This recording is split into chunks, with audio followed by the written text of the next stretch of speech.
So this is the aloe that I chose to start with for our project of division, is what I decided. And actually, it originated from this guy. So this I would consider probably the mother plant of my whole yard of this kind of aloe anyways. Because it's, gosh, look at it, it's so prolific, it takes over. So anyways, I propagated that probably a long time ago via cutting and probably division at that time too, which was years ago. And I put this in another pot out in the yard, out there. It was on a bench, and it definitely kind of doesn't look too good. It was in the sun all the time. It never really got watered. And so now I put it in this pot, and I had thought about what am I going to do with it. So now I realized, now that I have this project, it's something I want to do. So we're going to divide it. We're going to do asexual propagation via division with this here aloe vera. It'll be fun.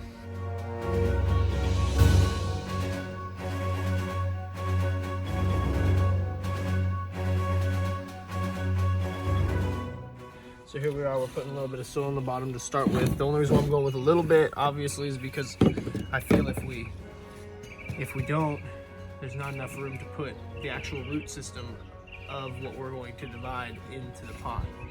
So that's the goal. So what we're doing is we're putting soil in these. Also got these pots from class. You know how I like to repurpose and reuse things, keep sustainability going on. Thank you, Mr. Gamble, by the way, for letting me.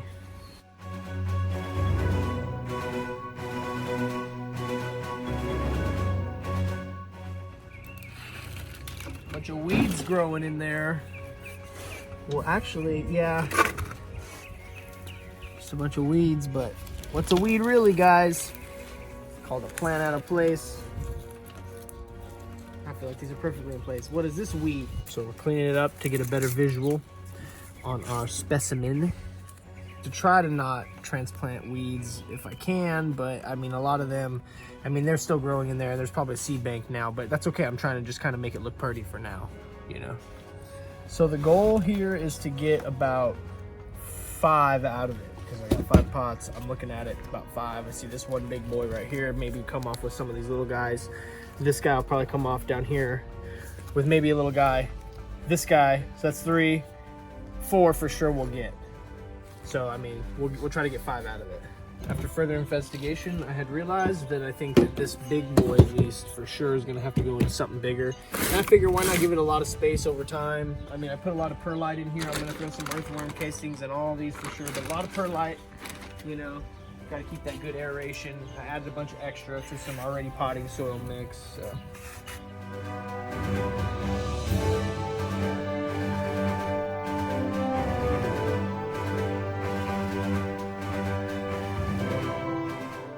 Look at the root system. Look at this little baby gonna pop up. Look at the root system though, it's all soggy. It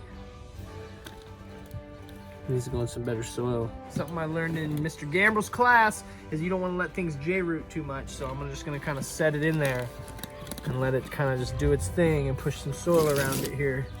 I'm gonna use this pot soil from these guys. I'm gonna go there.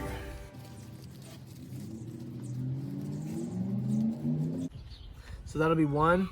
We'll see how we do the other ones, and then we'll look at them all when we're done here. I feel like I'm using a spade as opposed to like ripping them apart, mainly because their roots are pretty dense. I mean, as you can see, like they're pretty kind of, and plus I don't want to mess them up. You know, I don't want to put them into too much of a shock. I know they're just aloe. They can handle a lot naturally, but I'm using the spade because I feel like I can get in between easily and make a good clean cut.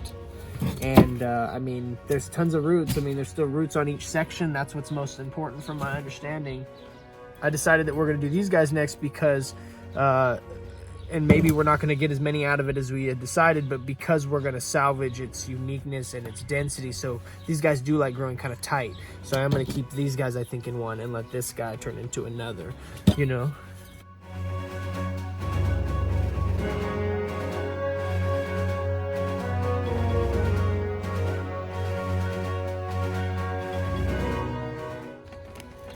I feel like sometimes it's just a matter of going with it because you don't want to damage it too much, but I feel like now it's just a matter of breaking the roots free so that we can get it over there.